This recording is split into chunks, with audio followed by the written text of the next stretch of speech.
नमस्कार दोस्तों, सुविधा कोचिंग में आपका स्वागत है। मानव शरीर में थायलेट टाइप की एक रचना होती है जो स्रावी कोशिकाओं का बना हुआ रहता है और विभिन्न प्रकार के तरल पदार्थों को स्राव करता है। उसे हम लोग ग्रंथि कहते हैं। अब ग्रंथि को हम लोग 3 भागों में बांटते हैं: बहिस्रावी ग्रंथि, अंतःस्रावी ग्रंथि और मिश्रित ग्रंथि। बाह्यस्रावी का मतलब होता है कि ऐसे ग्रंथि जो एंजाइम का स्राव करता है, और प्लस जो है उसमें डक्ट होता है। डक्ट मतलब उसमें नलिका होती है। बाह्यस्रावी ग्रंथि नलिका युक्त होती है, यानी उसमें जो एंजाइम का स्राव होता है वो नली के द्वारा होता है, वो रक्त में नहीं होता है। अंतःस्रावी ग्रंथि में क्या होता है कि जो हार्मोन का स्राव होता है और वो सीधे रक्त में हार्मोन का स्राव हो जाता है, यानी उसमें नली नहीं रहता है, यानी नलिका विहीन होती है। जो अंतःस्रावी ग्रंथि होती है वो नलिका विहीन होती है, डक्टलेस होती है। उनमें जो हार्मोन का स्राव होता है वो सीधे रक्त में होता है, यानी हार्मोन सीधे रक्त के संपर्क में आ जाता है। लेकिन बाह्यस्रावी ग्रंथि में ऐसा नहीं होता। बाह्यस्रावी ग्रंथि नलिका द्वारा निकलती है। एक नली रहती है जिससे निकलती है। जैसे आपको बाह्यस्रावी ग्रंथि में श्वेत ग्रंथि है, दूध ग्रंथि है, आर ग्रंथि है। तो ये सब सारे मिक्स ग्रंथि किसको कहते हैं? मिक्स ग्रंथि जिसमें एंजाइम और हार्मोन दोनों का स्राव होता है, उसे मिक्स ग्रंथि कहते हैं। हम लोग बहिस्रावी ग्रंथि में पहला देखते हैं। बहिस्रावी ग्रंथि में हम पहला ले लेते हैं सेरुमेन ग्रंथि को। ये जो सेरुमेन ग्रंथि है ये कान में पाया जाता है और ये ग्रंथि जो है मोम का निर्माण करता है, जिसको कर्णमल या कान का मैल कहते हैं या कान का ठेकी कहते हैं।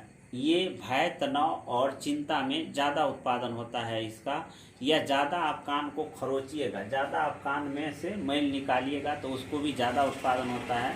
यानी जो ज़्यादा कान में से मैल निकाले उसको ज़्यादा, जो नहीं निकालेगा वो कभी नहीं। इसीलिए आप क्या करते हैं, कभी कभी क्या होता है, लीड में से रिफिल निकाल कर लीड को घुसेड़ते रहते हैं, या कागज़ का एकदम मोड़ के उसको घुसेड़ के निकालते रहते हैं। तो यही कान का ठेकी है या कान का मोम कहेंगे, जो मोम का निर्माण करता है ये सेरुमेन ग्रंथि। ये भय, तनाव और चिंता में ज़्यादा उत्पादन होता है और ये जीवाणु और कवकों से ये रक्षा करता है। दूसरा जो है लेक्राइमल ग्रंथि, ये भी बहिस्रावी ग्रंथि है। इसको अश्रु ग्रंथि भी कहते हैं। ये आंसू का निर्माण करता है। ये आंसू का निर्माण करता है। आप यहाँ पर एक मांस टाइप का उगल देख रहे होंगे यहाँ पर, तो यही है क्या, यही है आपको लेक्राइमल ग्रंथि। इसमें एक छेद रहता है जिससे आंसू निकलता है, उस छेद को बोलते हैं पंक्वम। और जब ये पंक्वम रोने लगता है आदमी, तब वो पंक्वम क्या होता है, बड़ा हो जाता है, और बड़ा हो जाने से जो आंसू है वो नाक के माध्यम से भी आने लगता है। इसीलिए अगर ज़्यादा आपको रोकेगा ना तो नाक भी छिलकेगा, यानी नाक से भी आंसू आने लगता है और इधर से भी, यानी वो छेद बड़ा हो जाता है। दूसरा मेबोमियम ग्रंथि। मेबोमियम ग्रंथि भी आँख में ही पाया जाता है। ये तेल का निर्माण करता है। ये तेल का निर्माण करता है, या जो और कीचड़ का भी निर्माण करता है, जिससे आँख की जो सतह है वो नम बनाए रखने के लिए ये तेल का निर्माण करता है। जो जल है वो जल्दी से उड़ न जाए, इसीलिए उसके सतह पर तेल का निर्माण करते हैं। अगर कोई कॉन्टैक्ट लेंस लगाता है तो ये जो मेइबोमियम ग्रंथि है ये खराब होने का, इसमें इंस्पेक्शन होने का डर रहता है। या जो ज़्यादा मेकअप लगाता है, आँख में काजल लगाना या बहुत सारे मेकअप जो लगाता है, उसको भी मेइबोमियम ग्रंथि खराब होने का चांस रहता है। श्वेत ग्रंथि त्वचा में रहता है, त्वचा में स्थित होती है और ये पसीना या श्वेत का निर्माण करता है। ये जल तथा लवण का संतुलन बनाए रखता है। ये ताप का भी नियमन करता है, यानी ताप को भी नियंत्रित करता है। अगर शरीर में ताप ज़्यादा हो गया तो वो पसीना के माध्यम से निकाल देता है। ये हमारे शरीर में 20 लाख से 40 लाख की मात्रा में होता है। सबसे ज़्यादा दांत में, मस्तक में, हथेली में, पैर में होता है, इसलिए वहाँ से पसीना आपको ज़्यादा निकलता है। पसीना में 99% जल और थोड़ी मात्रा में नमक तथा यूरिया की मात्रा रहती है। इसीलिए जब पसीना, किसी का पसीना ज़्यादा क्या होता है, गंध देते रहता है। ये अमोनिया के कारण होता है, क्योंकि अमोनिया यकृत क्या करता है, अमोनिया को यूरिया में बदल देता है। दूसरा वसामय ग्रंथि को सेवसनस ग्रंथि भी कहते हैं और इसको हम लोग दूसरा तेलीय ग्रंथि भी कहते हैं। ये सीबम का निर्माण करता है। ये हमारे शरीर में चिकनाहट पैदा करता है। आप देखेंगे नाक पे अगर यहाँ पर हाथ देंगे तो ये चिकना चिकना और महसूस होगा, चिपचिपा टाइप का, तो इसी को कहते हैं क्या, सीबम। ये सीबम का निर्माण।